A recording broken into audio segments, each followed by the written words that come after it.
Welcome back to Vectoring AI, where we explore the history and future of artificial intelligence.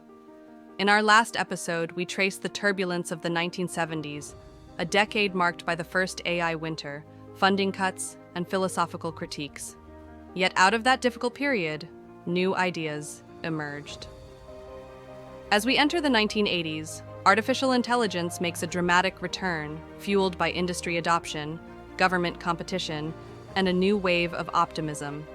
But by the end of the decade, the story takes another sharp turn, leading to the second AI winter. The decade began with a jolt in 1981 when Japan announced its fifth-generation computer systems project. Backed by nearly $1 billion, this ambitious national initiative aimed to build computers capable of advanced reasoning, language translation, and natural conversation. The announcement sent shockwaves through the US and Europe, sparking fears of falling behind in a new technological race. In response, DARPA launched the Strategic Computing Initiative in 1983, and the UK rolled out its own Alvey program. International competition gave AI new momentum, and governments poured money into the field once again. At the same time, industry seized upon a practical breakthrough: expert systems. These programs encoded the specialized knowledge of doctors, engineers, or financial analysts into thousands of if-then rules. When applied in business settings, expert systems proved they could deliver real economic value. One of the most famous was XCON, developed for Digital Equipment Corporation to help configure its VAX computers. By the mid-1980s, XCON was reportedly saving the company millions of dollars annually. Dozens of startups emerged to build expert system tools, while established firms invested heavily in AI applications. Dedicated hardware such as Lisp machines was sold by companies like Symbolics and Xerox, designed specifically to run AI software. By 1986, the AI industry had ballooned into a multi-billion-dollar market. For the first time, AI was not just a research project, but a commercial product. Meanwhile, academic research began to revive an older idea: neural network. In 1986, David Rumelhart, Geoffrey Hinton, and Ronald Williams reintroduced the backpropagation algorithm, which allowed multi-layer neural networks to learn complex patterns. This discovery sparked renewed excitement in what became known as connectionist AI.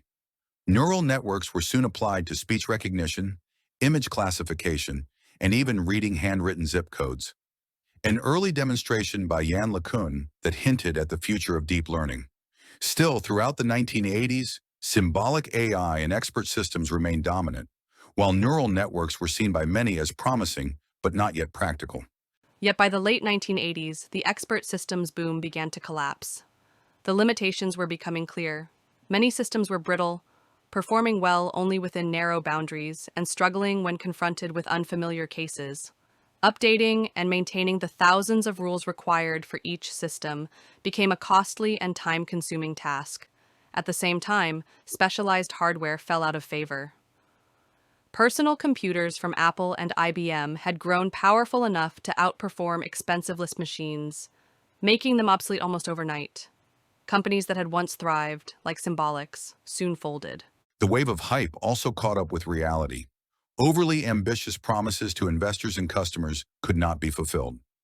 Startups faced financial losses, research centers were shut down, and AI funding dried up once again. The period from 1988 to the early 1990s came to be known as the second AI winter. In this climate, AI itself became a term to avoid, as skepticism and disillusionment spread through both academia and industry. But even as the winter set in, important seeds for the future were being planted.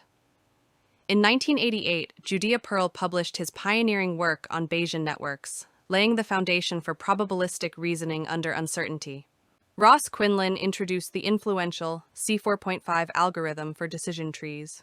Christopher Watkins developed Q-learning, a cornerstone of reinforcement learning. And in 1990, Yann LeCun demonstrated a convolutional neural network that could accurately recognize handwritten digits, a direct ancestor of today's deep learning systems. These developments lacked the massive data and computing power we now take for granted, but they ensured that AI research quietly continued beneath the surface. The 1980s were thus a decade of extremes. On one hand, Expert systems proved that AI could provide real economic value in specialized domains, and neural networks re-emerged with powerful new techniques. On the other hand, overhype, technical limits, and economic pressures triggered another collapse. The field was forced to confront the dangers of inflated promises while still advancing the theoretical foundations that would pay off decades later. As we move into the 1990s, AI enters a quieter, more cautious phase. A time of incremental progress, smaller successes, and new hybrid approaches that began to bridge the gap between symbolic reasoning and statistical learning. In our next episode, we will explore the 1990s, when AI moved beyond the boom and bust cycles of its early years and began laying the groundwork for the machine learning revolution to come. Thanks for tuning in to Vectoring AI. If you enjoyed this episode, don't forget to like, subscribe, and share the channel. Stay with us as we continue exploring the unfolding journey of artificial intelligence.